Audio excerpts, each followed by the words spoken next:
Hello, guys. Hey, Hello. Hello. All the focus was so much on your side of the world now. wait a California's second. burning.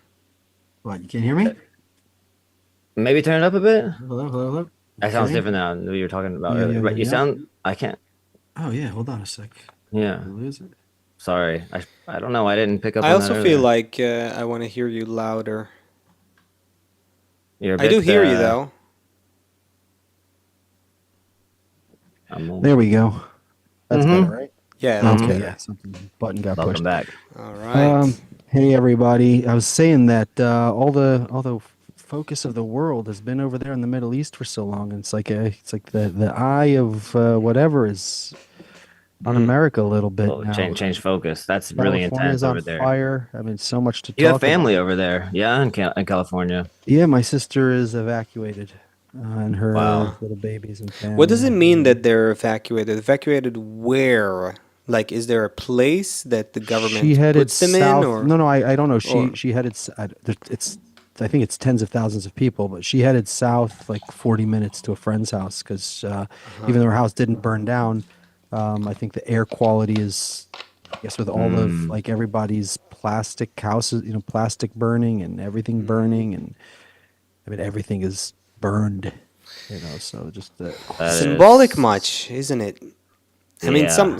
very symbolic. I mean, yeah. Hmm. Anyway, guys, good to see you. Wishing everybody health and all things good. I see we have friends. We got Raymond here is from Kentucky. Hey, Tolik, Kabu guy. What's up, Tolik in Brooklyn? He was in my class on Tuesday night. All right. Nice. Crystal, yup. Salt Lake. Hey, everybody. Woodstock, Ontario. Cannibal in France. Christine in Romania. Haruk in Romania. Okay, everyone. Hi, guys. So let's do this. Um, wherever you are, Yeah. if you're driving, don't close your eyes, but just think for a minute. Just gonna slow down, take a pause from your life for a few seconds, and think about how much of life we actually see. Every time I return from visiting you guys in Israel, I get back and I like walk through my life, walk into my house, and like, wow, there's still that whole thing is still going on over there in Israel. Yeah. It's like there's this whole Yeah. life so that's one thing that there's other people, everywhere. But think about, and not just with your eyes, like with our awareness, with our intuition. When someone approaches the house and your dog starts either wagging his tail or barking before you even know something's going on. Our and even intuition, like when you feel something is going to happen. So think about how much of everything that's going on am I actually perceiving right now? Are you Tolik perceiving? Anyone? What are we perceiving? So, in the books of the wisdom of Kabbalah, they explain that right here and right now, there's layers of spiritual worlds. There's infinite lights ascending and descending. And so you have like a child in a sandbox who doesn't even know that his parents are watching him. So, in a similar way, we are now in this, like, we don't know, we're like playing in a sandbox. We don't know what magnificent, intricate reality we're in. We don't feel all of these invisible forces. We're going to talk about some of them today, but this is what's shaping who we are. This is what's shaping our feelings, right? Like we wake up one day, we feel like this. We wake up the next day, we feel like that. Or in the middle of the day, all of a sudden we feel empty, or we feel we have some energy. Like these things are happening to us. We don't know where all these feelings are coming from. We barely understand what's making us act the way we do and what's making everyone else act the way they do and it's making the world be like this. Saf, Chris, and myself are three students of our teacher, the Kabbalist Rav Lightman. Our mission is to take that perception and that transformation that we're going through and go outside, open the internet, go into the world, see the world, understand the world, and then through that perception, through that spiritual perception, talk about the transformation that we're all going through. Like why it's not just that there's a fire over there, or it's not just that Trump was elected, or it's not. All of these things are effects. They're not causes. These are all after. So what are the forces that are moving all of these? Like everything we see is like a computer screen. This whole movie with the fires and the politics and the oceans and the internet and AI, that's like being projected to us. But behind all that is all the code. Why is it doing it like this to us? So today we want to take you on a journey into that unseen world. We want to start to recognize some of those subtle forces, not even spiritual ones at first. The spiritual ones, we're not going to tell you how to recognize that. You will start to recognize them yourself. That's not something we talk about on the podcast, but we can talk about an analog of that kind of things from our world where you can already start to tune yourself to these kind of things. For example, probably everyone has had the experience. I don't know, you're driving and you look over at someone in another car and then they look back at you. You're like, whoa, like, what? Yeah. You weren't supposed to see me. Yeah, like I'm sure everyone here, if no one here has experienced that, tell us in the chat there. I never experienced that. But I think everyone has had that experience. Either they feel someone's eyes burning on them, or they are staring at someone and that person turns around because they feel their gaze. That's happened to, I think, probably everyone here. And yet we just go on with our day. Like, wait a minute, I have like powers that are coming out of my eyes. And even now that I said it, like, okay, I know it, but like, why aren't we stopping and just opening that up for hours? Like, what is that? How is that possible? How has everyone here has had that experience? Yeah. That's It's something weird. actually, yeah. I mean, there's a bunch of these things. Okay, let's continue. I just there's a Tell me, bunch tell of me. things. There are Trying to many. excite you. So if I excite you, say Yeah. something. No, I'm saying it when you bring that example up to me, it corresponds with a bunch of things that science is finding recently in the last decade, 2 decades. There's all kinds of things that science is finding. It's not exactly that, but all kinds of, what you would call synchronicities, or, like all kinds of things that we don't necessarily know how to explain, or things we don't know that are happening. Like, for instance, when you the whole idea of synchronization of brain patterns. That's a whole field. Like, there's a series of studies that are conducted on that, specifically how, like, when someone tells a story, so there's a storyteller and there's a group of listeners, and if you measure their brain activity with the all the machinery and everything, you actually see that there is a pattern that is similar in that is going on, that is being formed in the brains of the listeners. Now, how is that?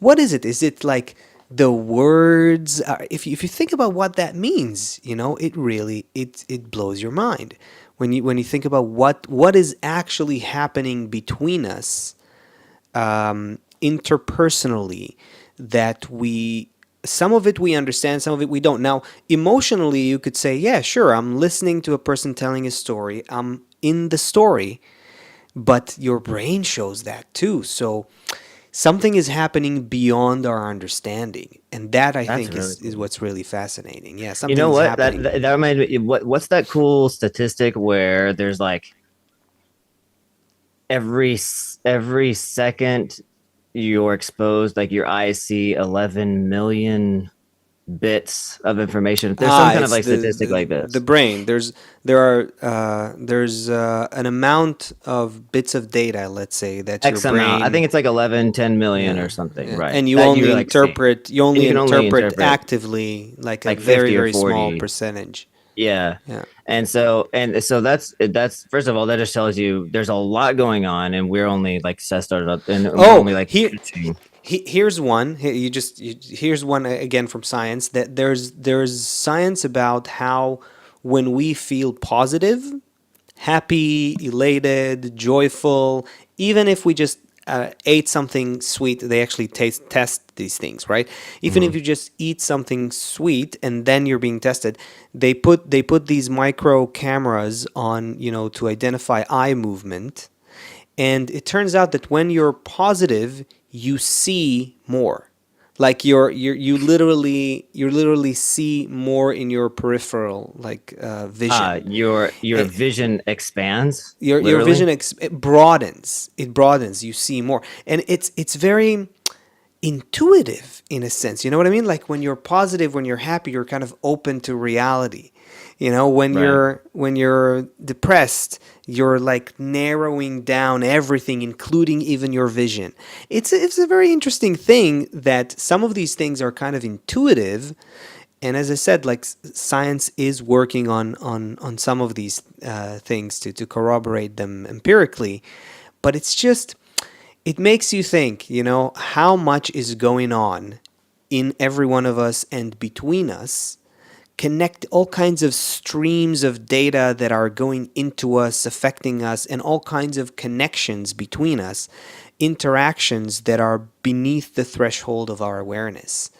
And mirror neurons, that's Because another we're one. only That's a huge getting one. Yeah, and we're only getting like you're doing these individual isolated research on certain phenomena, like one single phenomenon. So it's like nature gives us like one little example, and we're able to like notice something about nature. We're like Right. able to notice, but think about how many things we're not able to notice. Like sometimes we just get like a little, it's like Yeah, exactly. The things we're not able to notice. This is what Seth is saying. Basically, you look at a car. You're in a car. You turn your head. You see someone is looking at you as well. There's all of these things that when you look at the stuff we do know, and gradually we know try more to and put it more, together, like and then you build some kindly, picture. there's all these situations. You think about a word or a phrase, suddenly you kind of hear it, someone else talking about it, or you hear it like in the media or something. Today you see it on your feed, and then you can say, okay, wait, the algorithm is Yeah, calculating yeah, what I'm they about to got me. think. You're humming a song or something, you realize that someone else is also like A in the room, humming that like happens all the humming time in that, the right? bathroom.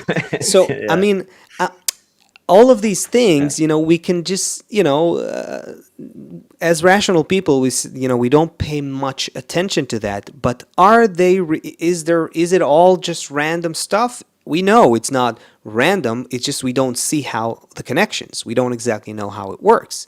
Yeah. It's Let's point to yeah, a few more to get sure, everybody warmed up, and then we'll talk about why it's happening and what we can learn from it, and what is if there's a goal to all this, if there's a purpose to this whole life. So why are these phenomena cooked in there, and what is it doing for us? So everyone also had the experience of walking into a room and you're like, "Oh my God, what's going on in here?" You feel like you can cut the air with the knife. You guys yeah, had that Yeah. experience? Yeah. yeah, sure, Like, what is that? The yeah, air is thick. Like, Yeah. what is yeah, happening like there? And also, I'm interested to see. I don't know if anyone wrote that they've never had this thing with the eyes, but also, I'm taking my chances here. But if you've never had the thing with with the eyes, and if you've never experienced this thing where you feel like you can cut the air with a knife, tell us. I don't know what you're talking about, you guys. But I think No, everyone has had this experience. I just saw I just like heard this thing on YouTube. They were talking about the interesting facts about pressure, and they're using atmospheres as like a way to explain what happens to like material under how it changes under certain amounts of pressure. Anyway, so they're talking about how like this, zero atmosphere, one atmosphere where we live, where we have the feeling like air is nothing, but obviously if you try to go Mach 3, you're going to see that air is something, but we walk around and right, obviously because there's a lot of friction, and that's, but yeah. It's a we good walk around, we don't example. really Yeah, feel the air, but there really is. It's like there's a dense it's not dense, it's not relatively dense, but there's material between us. It's like looking at a fish, and we can obviously feel that water is much thicker, and we're like, whoa, that's a different material, but to us, we're we're used to it, so we don't feel it. But there is like it. You want to cut the air with it. It seems very, very metaphorical, but there's You know something what's so goes cool? between us. Do you guys remember where in TAS where it talks about the difference between air Say and what water? TESS Like what is, because people don't necessarily know what you're talking about. Bala Sulam, a gigantic Kabbalist who is the incarnation of the Ari and the incarnation of Moses, this very, very big soul, wrote in our times, I mean, 100 years ago, 2,000 pages, starting before time. I don't know how you could even say that he started writing about what happened before time, but writing about the roots of our world and how that light cascades down. It's a commentary on his work there.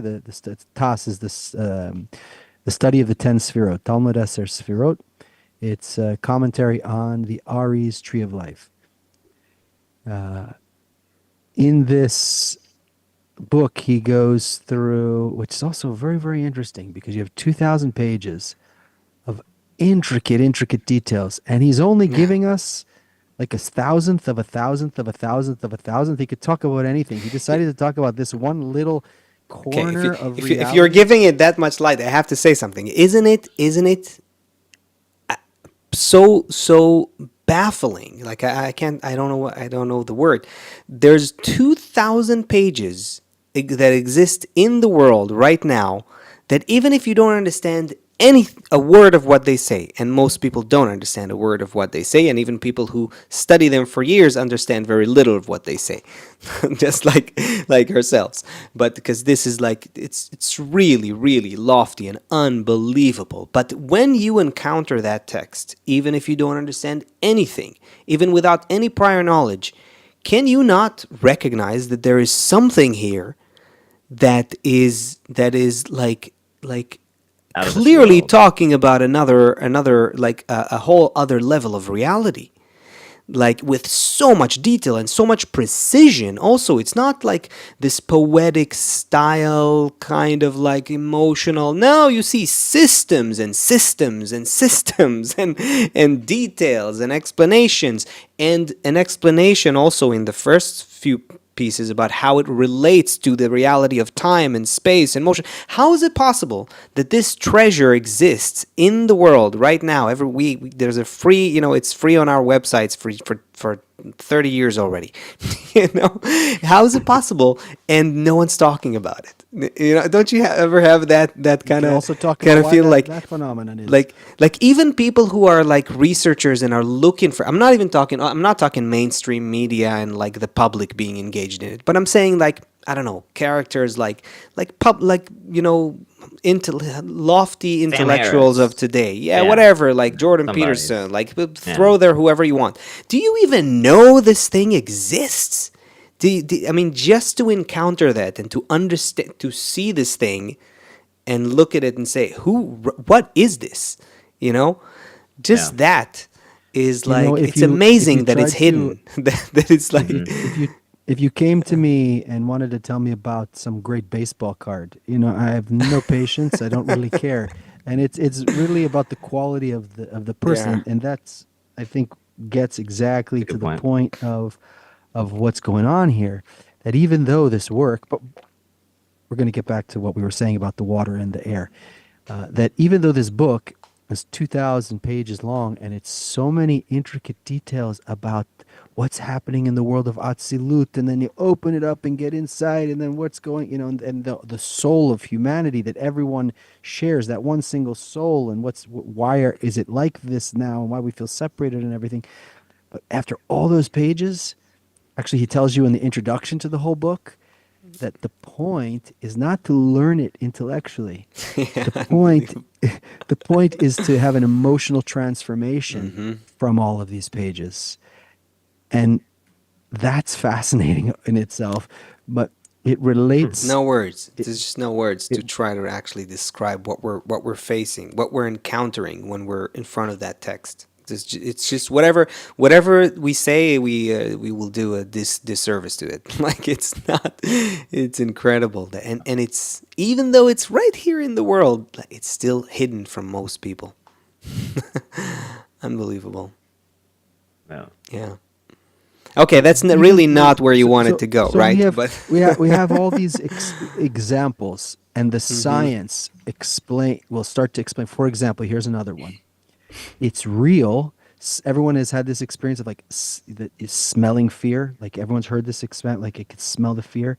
It's actually real, and when the science researched it, it turns out that, and it's, from some evolutionary traits, whatever happens, that when we release different pheromones. Tell the study.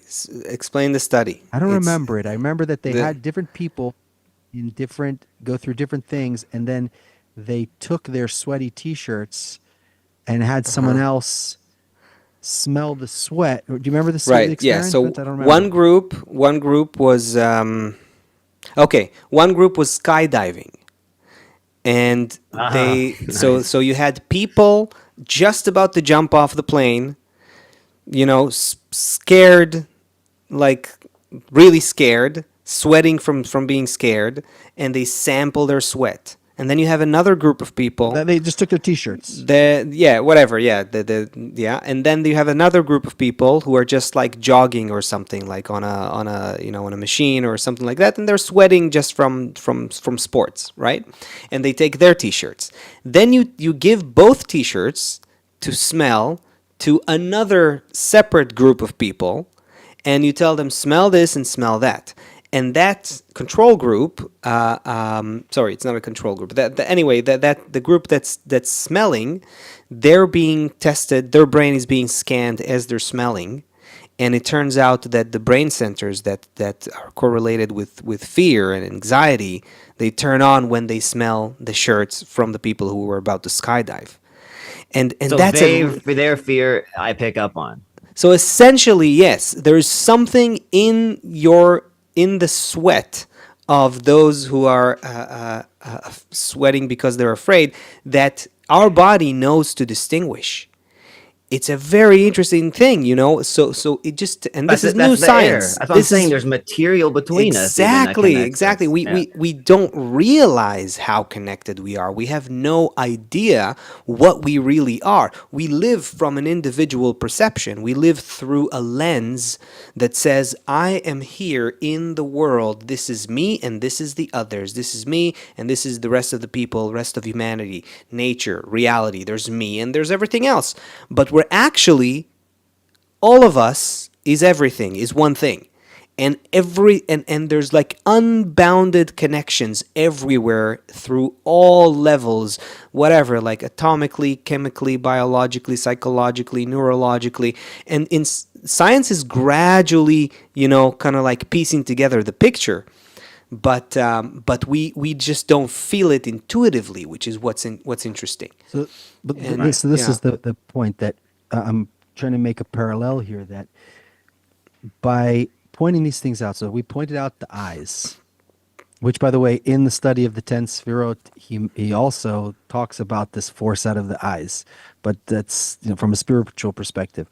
So we have the force out of the eyes we talked about. We're talking about just things in normal life that every person here has experienced. And if you haven't experienced it, tell us, because I want you to call out me BS if I'm BSing. But I think everyone here has had this experience. The eyes, also the storytelling. air. Which one? Ears. Oh, the storytelling, the syncing of the brain of the storytelling. Yeah.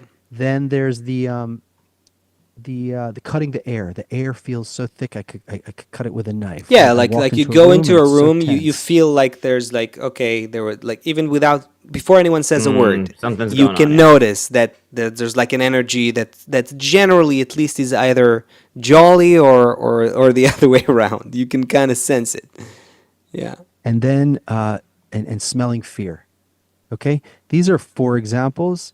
If we had a 4-hour show, we would tell you 4 more or Sure. 10 more. Okay, Sure. these are just obvious ones right at the surface that everyone has experienced. Now, science I asked, I looked about the eyes. They don't really have an explanation for this one. They say peripheral vision or whatever.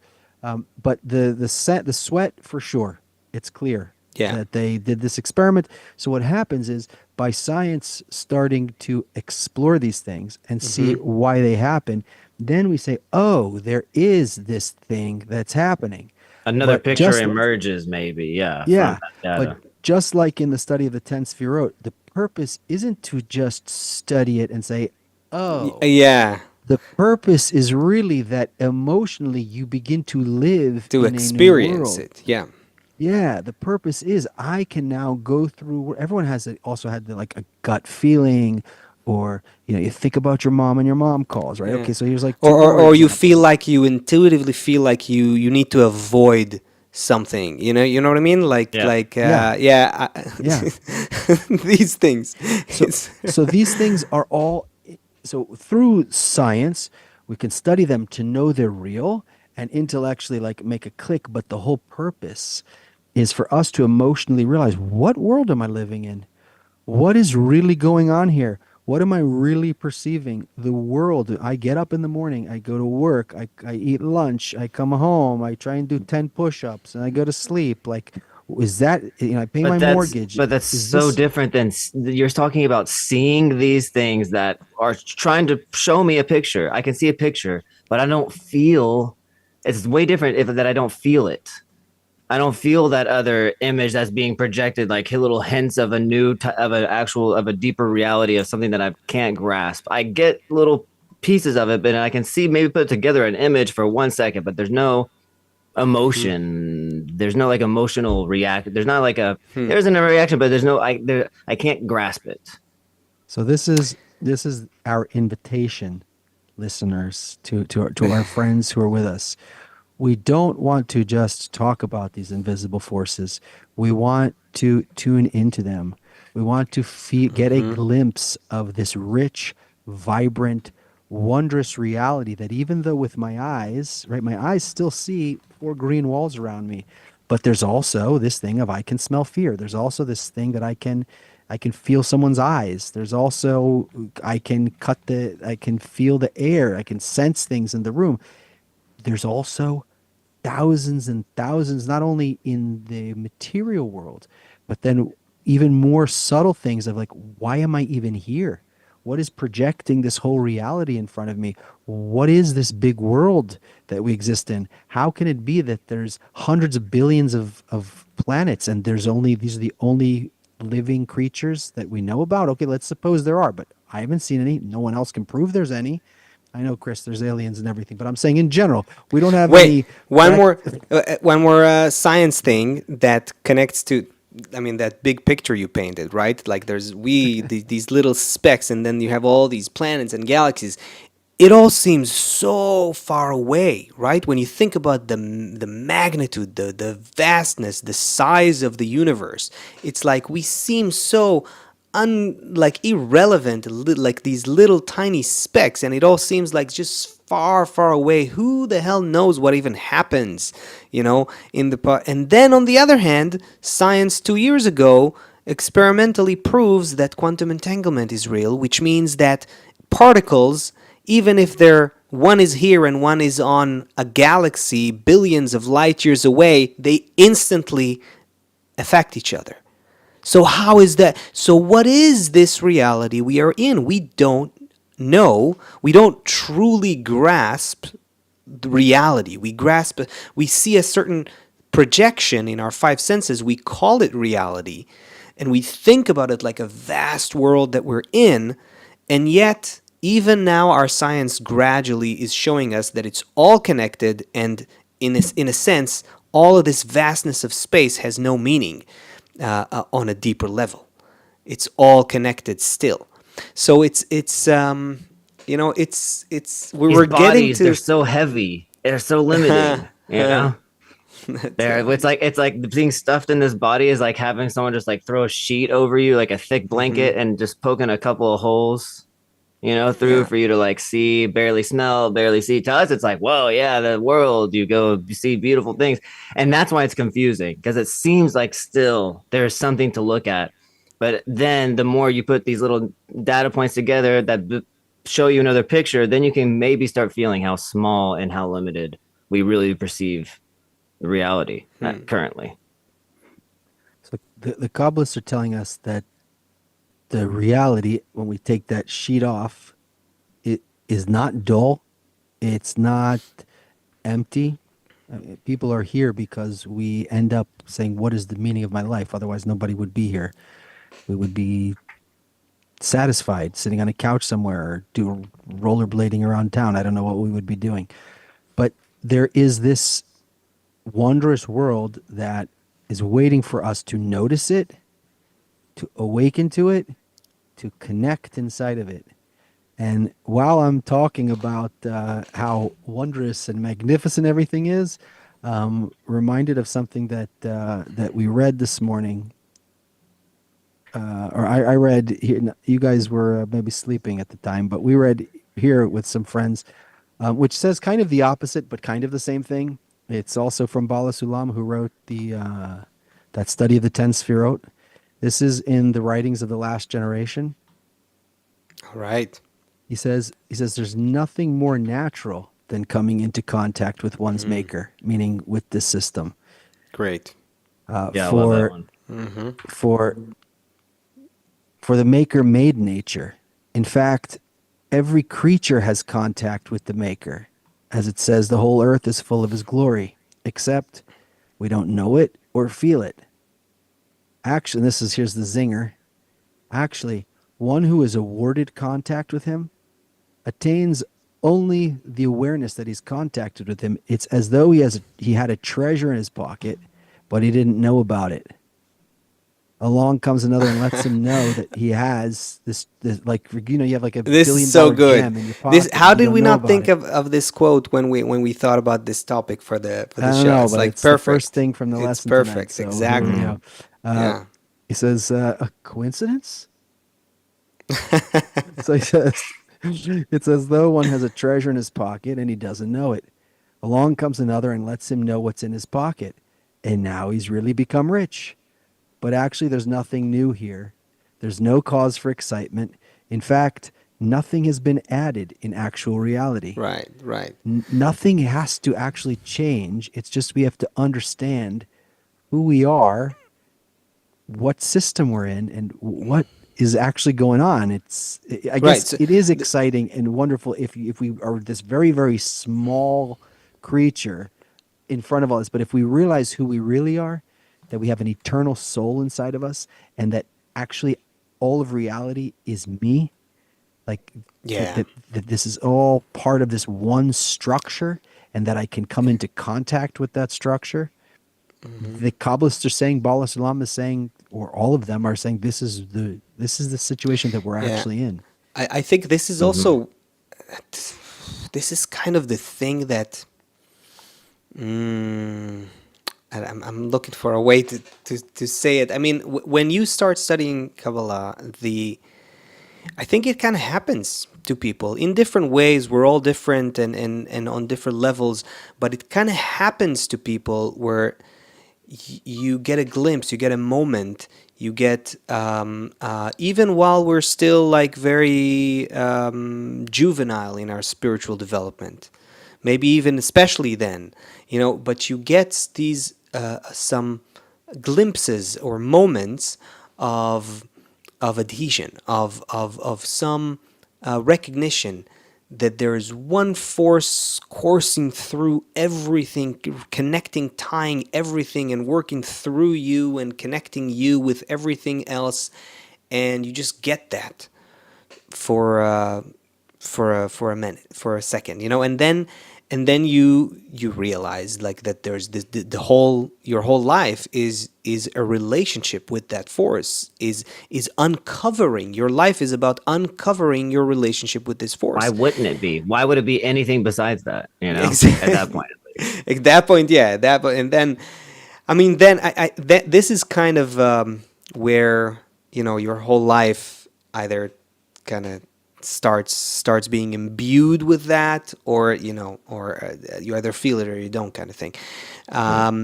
Yeah, but But yeah, that quote from Bala Sulam really brings up all kinds of really Good find.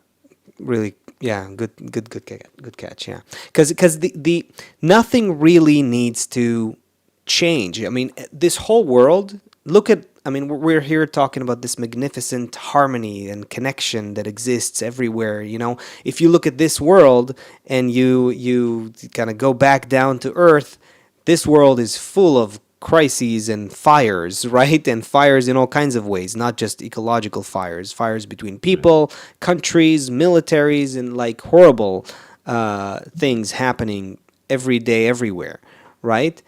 And yet, all of that is a product of a concealment, meaning we live in some kind of an illusory reality. It's very, very real to us. We can't, we can't just philosophically say, say you oh, don't it's feel it. not. Yeah, Yeah. exactly. We feel it. We feel it. Just like when you have a bad dream, you feel it. You could feel Yeah. really horrible in a dream, Yeah. and yet And you you're not gonna wake tell up. me that's not and a yet- dream in the dream. exactly. No one's gonna tell me it's not a dream when I'm in the dream and I'm scared like shitless, because someone's gonna kill me. I don't know, or something And like you're that, naked. or Yeah. yeah, all of the bad stuff, right? But then you wake up and you realize it was a dream. How is it? And we got this example in our life, and Kabbalists tell us, listen, this too is another level of the dream. We need to wake up from this five senses based perception as well to something beyond time, beyond space, that is truly one and truly connected. And then we'll see how all the chaos is also part of the harmony. And that is just, this is well, it's a hard sell. It's you have yeah. you either So have a there's- point inside you Hard sell. that's hearing that beyond all the static noise and chaos that you see, or you don't, or you I haven't. want to give another yeah. example. Okay, so, and this one's you said it's a hard sell. We really think that we're independent, right? I decided this morning, I woke up, I put on a blue shirt, I looked in the mirror later, I'm going to put on a sweater instead. Good choice. Right? Good, I yeah, thought, you should. Thanks, You guys. should. Thanks. Appreciate the vote of confidence. I thought, Seth, whatever you wear at whatever clothing choice you make, you will always end up looking one level higher at least than us, so it doesn't Always it plus doesn't one. really I'm not apply. sure you guys tried as hard as I did this morning, but okay. But I'm also older than you. Oh, he's pulling out the age card. Okay. So, but I imagine that I chose the shirt or the sweater to put on. And it's very hard to sell to anybody that we're not in control of what we're doing. And even when we're problem solving, or even when we're cooking something or driving somewhere, there's so many decisions, so many small decisions that are made at every moment, that to imagine that something else is calculating all that, when it all feels so personal to me and it feels that I am so involved. And not only that, like, I know why I changed. Like, the shirt didn't feel, or this didn't like that, and I put it on, and then I had breakfast, but then I didn't feel right, and then I changed it. There's no way that there's some system Purpose. telling me. You know what's cool? What? You know what's What? cool about that? I saw years ago. I can't tell you how it's called, but there were a few documentaries like that with Darren Brown, that guy who was like a mentalist type of thing or Yeah, something. so the bank robbery one with There- him was I wild. can't remember, but there was one where I saw, and he kind of tricks people into. He uncovers how he convinces people to make certain choices, and then he shows how he showed them a little hint here and a little hint there, and nudged their opinion from here to there with a subliminal sign over here, and that led the person ultimately to do what he planned to begin with. That's kind of, when you said did I really choose the shirt? That's kind of what's been going on. There's like a whole You're being chain of mentalized. there's a whole chain of algorithms that are happening in you, in marketing, in your environment, in your upbringing, in all this gigantic neural network, like to use a computer science language, right? That sort of gives birth to an outcome that you feel like, oh, I just feel like wearing You that wake up shirt to today. that every day and you say, "Yep, that's me." Yeah. I'm going to show you. I'm going to show you guys an example now of a bunch of adults. They all woke up in the morning. They decided what they were going to have for breakfast or not, or maybe they were intermittent fasting and didn't have breakfast, and they decided, which route to take to get to do this experiment. There's a group of adults who were asked to move this figure through a space in the wall. All Okay? right. They probably showed up. Maybe a few started flirting with each other, or maybe one thought he's going to be leading, and another one said, I don't really know what the heck I'm doing here, or I'm just going to follow whatever. This guy looks smart. Whatever he does, I'm going to do. We're going to watch these adults perform a task. We're also going to watch a group of ants perform the exact same task. Look, you'll see how it's laid out. The experiment's laid out, almost the identical task. And you can imagine that each of these adults has a family, went to school somewhere, maybe played sports as a kid, maybe play violin, had a dinner last night, watched a football game, and they show up with ants who the only thing in common is I've they seen had an ant breakfast life. I this know what morning. goes on. Okay. Watch this and think about, is it possible that we're just in a network? That all of these things that, okay, well, before I give more thoughts about I'm it. still trying to figure out what exercise we can do that ants can do. Yeah. Can you see this? Can you see the screen? You got Yes. the- Okay. Yeah, that's good. Okay. Humans, Humans. ants. Who can solve problems better? The point of this experiment is to determine whether ants or humans are better at maneuvering a T-shaped object through a maze. For this experiment, humans were prevented from communicating with each other, which replicates the limited communication abilities of ants.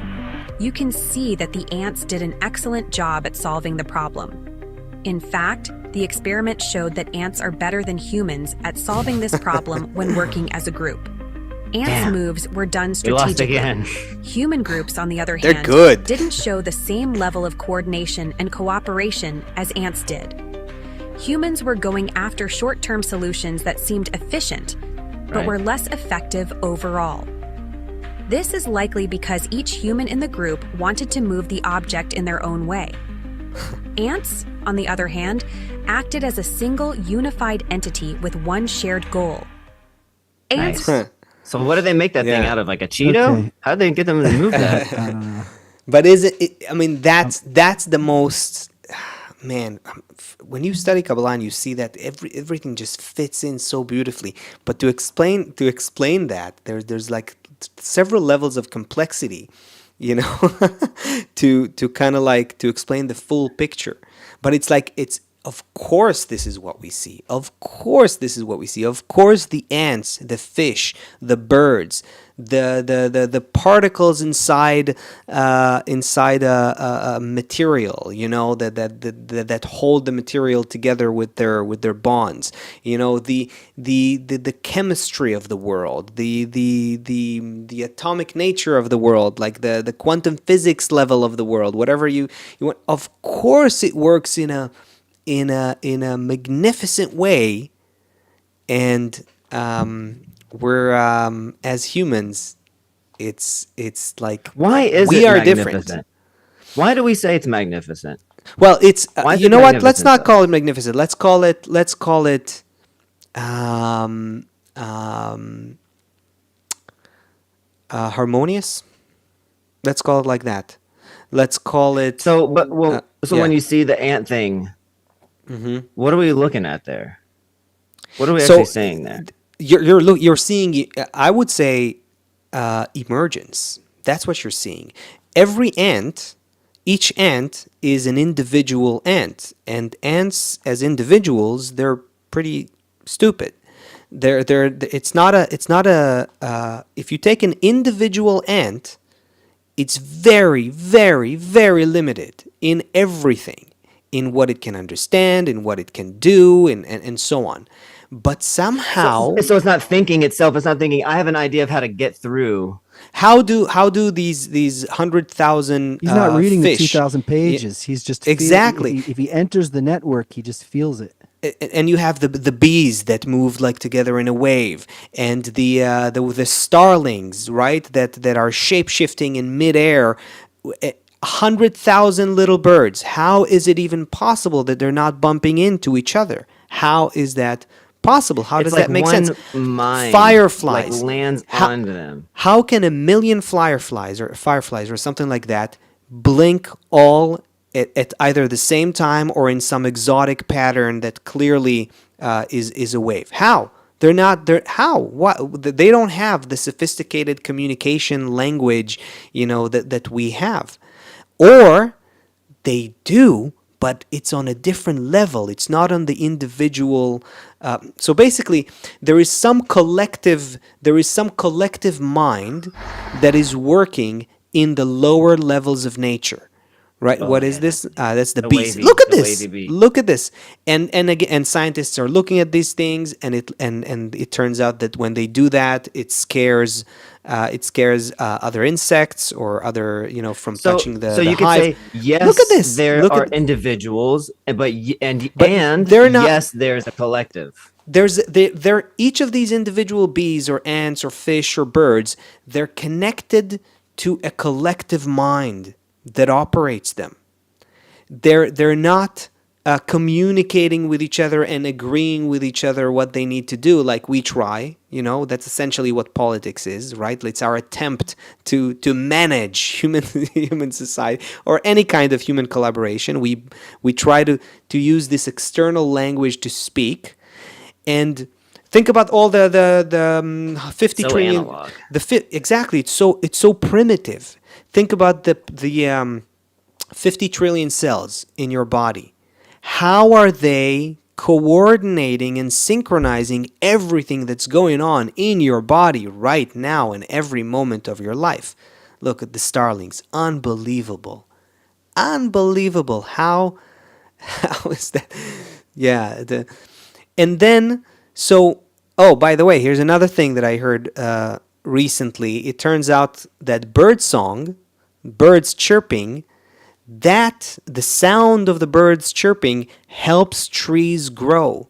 It facilitates the biological mechanisms of plant growth. And scientists actually took plants and tried to play music to them, and they saw that it affects the growth of plants.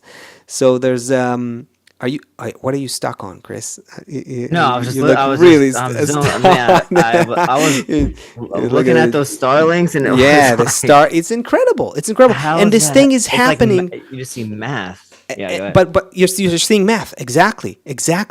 Now, here's what's unique about humans. We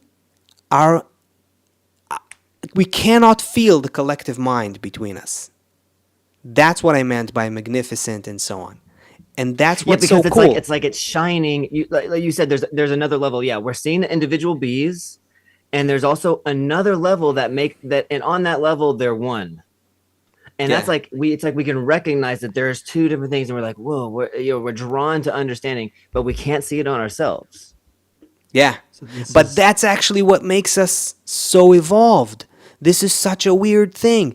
You can clearly see from evolutionary science that humans are more evolved than insects, than ants, bees, fish, and so on. How is it possible that the more you evolve, the less capable you are of collaborating on a massive scale? What's guess going on here? Initially, And that's the paradox that we're seeing when we're looking at this ants, of the videos and the humans. Yeah. But remember, we are more evolved. So what's going on here now? So what is nature just gets dumb all of a sudden when it gets to humans, like right? So there's the Right. what is this, Seth? Oh, The this is fungal a networks. mycelia? The fungal networks. trees. Yeah. Trees actually communicate with each other through Oh, yeah, I an love that. underground fungal network. Yeah. You know, Yeah. and we see that and we're like, you're like, yeah, sure. And we don't think, where is, what, am I an individual human? You know, we never really make it that far. I'm just an individual guy choosing my blue shirt. No, gray. So I changed my Yeah. shirt because I felt something else happen in the network. I thought it was my own decision. And I think I really, sorry, Yosef, go ahead. Yeah. No. Keep going. The question, guys, is like, why is all this happening? Because it's kind of obvious. Okay, so the ant by himself, he can't do much, but once he joins all the ants, he enters into this collective mind. I saw someone wrote in the chat there, hive mind. The Right. bees, Yeah. they enter into this thing and they become this super organism. Yeah, I think they call it swarm intelligence in science. There's Okay, actually a term for it. So yeah. we should also know that we have this expression. Everyone knows the expression. The sum of the whole is greater than the parts. So when everyone joins together in something, there's this extra energy that happens. Like in America, for example, on Christmas Eve or Christmas Day, like there's just a buzz in the air when everyone like locks into this thing, or on the Super Bowl day when everyone locks into this thing. I know in Israel on Yom Kippur, for example, like it's just the Right. air Yeah. changes. Yeah. Yeah, So good example. we understand that there is this. It's another example of something where we feel that it's different. Like I Also said to some people- Christmas. Sure. in the I mean, States. I said to some people, I in the office, mean, can we have Christmas every month? I'm not even because it's Christmas. Just everyone's just so just to chill feel with that each other. everyone's like, yeah. No, I mean, Also Christmas in 100,000 Israel in Tel Aviv was 100,000 people in a concert, also generate like some sort of a field, some sort of an energy, some sort of sure. So the question is, what? So, like with we talked about in the study of the 10 Sevirot, I got 2,000 pages that describe everything. But the purpose that Bala Sulam tells us in item 155 in the introduction is to feel it all, is to enter into this perception of it. So in our, not 2,000 pages, but in our 60 minutes of a show, we gave a lot of scientific evidence and stories about all of these phenomenon. Very interesting. But the purpose is to help us all then now to enter into this. So why is, so, well, I guess we could go to two directions in the next 3 minutes. Like why does nature arrange it, which is fascinating, but maybe not as rewarding, not as big a payoff, and also, what is awaiting us? Asaf was saying like we're the most developed yet the furthest away, and then you can even just ask like why, what's going on, like it's all the same question. It's all the same question. Basically, there's this collective mind, let's call it. We see it at work through the bees and the birds and the fish and the and even in still matter. Anyway, we already talked about that a lot. There's so much science about this. It's fascinating stuff. But we see that there's a collective mind, and as human beings, we absolutely don't feel it. But let's ask ourselves like this: do the ants and the atoms that are connected in some material, and do the entangled particles, or the connected bees, or the connected birds, or fish, or ants, do they feel? Do they consciously experience the collective mind that they're part of, or you're seeing their actions as instincts with no, like it's like think a about nullified. It's like a nullified I mean, version of Think arms about and the legs. think about the cells in your body right now. This is a very interesting thing. We have several levels in us, right? We also have vegetative levels in us. Like think about, your hair that grows and all over your body and everything and your fingernails and so on. And of course, there's all kinds of and the animal level within us. There's trillions of bacteria living within us, putting together like our microbiome and everything. All of that thing happens instinctively. And yet there is a conscious observer point which we call me, the self. This point does not feel part of a collective mind. Yet all of nature looks to us like networks, collective minds everywhere. Right? So so I'm saying if all these other levels of nature, the cells in your body, the fish, the birds, etc., if they're part of a collective mind, a collective program, that we can see that. But can they experience it consciously? That's a question.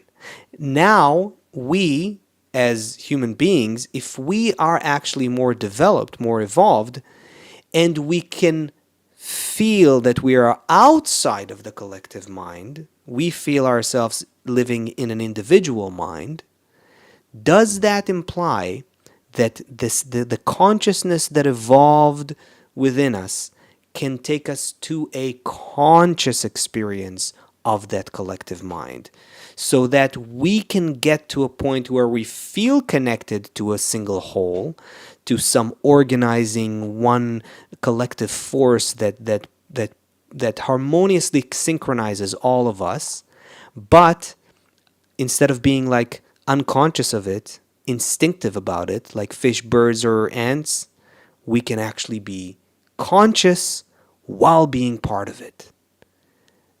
And that is essentially what Kabbalists are trying to tell us. So let's take a minute now again, and if you're driving, be careful, but let's take a minute and think about what that would be. Just like if you're one ant and you connect to that whole group of thousands of ants, like what kind of consciousness, even though you're just doing it by instinct, what kind of extra powers you get? Powers to build bridges, powers to move things hundreds of times your weight, powers to do all kinds of things. You're one little bee, and now you have the power to fend off from giant predators. For us, imagine what it means behind the veil. Imagine the veil is lifted. Imagine you discover in your pocket, you pull out, you didn't even realize it, you pull out of your pocket a gem, and you got $1 billion in your hand. And it was there all along. Like, imagine what world we're actually in with this connection between all of us. Just taste it for a second, that there's all these forces. We talked about just some of the normal ones from our normal lives that we feel, but how many intricate millions of invisible forces are actually tying us all together, that every time you think good on someone, there's a pipe from your heart. I'm not talking about the muscle here, but there's a pipe from your heart to their heart. You're actually transferring through your thoughts and through your desires to others through your entering into that network. That's real. And that's what you get Feel. fulfilled from. And that's weird. Because you were saying you're like $1 billion, but that's all. But at that point, $1 billion is like, it's like disgusting. It's like, I'm working for Well, money now. I'll let you know No, if but it's but disgusting. but if you but if you discover something like that, imagine you don't wake up and you're not thinking about money. You're thinking about something something way different. It's so much bigger. You're on a whole other yeah. level. Yeah. Yeah, you're in an eternal level. Friends, we're at 3 p.m. Eastern, 9 p.m., 3, 4, 10. 10 p.m. You guys got to get to sleep. You got to wake up in a few hours. We'll be back. Thank you for joining us, everybody. Love these conversations, guys. We're so lucky and so grateful to have the opportunity to be able to talk about these things, to be able to have friends who care about these things and help hold us up like keeping a ball up in the air in this all the time. That's this network that we're entering together. We're all thinking about you until we meet again. Think about us. Let's all help each other. And let's see that everything behind the curtain, everything we're going through is moving us into this connected world, into a wondrous world, into a good world, into a good life for everyone. Next Thursday, 2 p.m. I'm going to try, Chris, I'm going to try doing the sound here. Let's see how that works. Okay. Good luck. Okay. Yeah. I'm sending we'll you see good that. thoughts. Thank you. Let's see if it worked. Let's see if you're gonna play what I'm humming. Bye, everybody. We wanna know what makes your heart sing. We do. We wanna know, does connection get you boiling? We do. We wanna know.